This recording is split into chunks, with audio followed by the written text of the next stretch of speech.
Alors, est-ce qu'il y a des familles qu'il ne faut pas envoyer en thérapie familiale? Oui, comme tout traitement, il y a des contre-indications à certains traitements.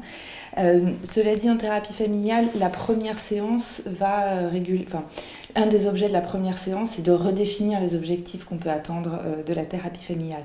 Donc, il y a une demande officielle qui peut paraître pas une bonne demande ou pas une indication de thérapie familiale. Mais en fait, il est rare qu'on ne puisse pas dégager une problématique, qu'on puisse travailler en fait en famille. Bon, la vraie contre-indication classique à une thérapie familiale classique, c'est encore une fois la violence et la maltraitance intrafamiliale. On met pas un bourreau et une victime dans la même pièce.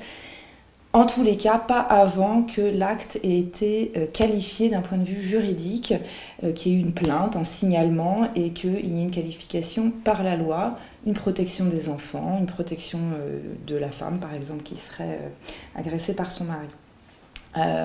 Par contre, du coup, on peut réfléchir au cadre qui convient avant d'adresser une famille.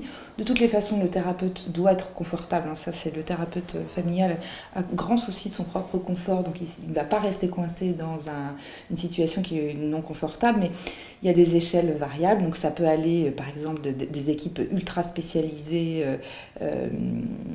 comme à la PJJ, la protection judiciaire de la jeunesse, par exemple, où il va y avoir des indications de thérapie familiale sur ordonnance de justice. Donc là, il faut vraiment un cadre spécifique.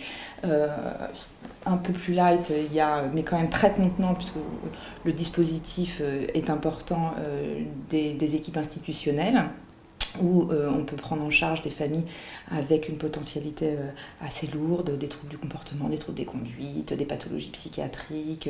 Donc ça peut être bruyant, demander une nécessité d'une grande contenance à l'hôpital, c'est faisable. Et puis la majorité des thérapies de couple ou des thérapies familiales plus classiques qui peuvent être suivies en libéral, je vais dire plus tranquillement et sans mettre le thérapeute à mal.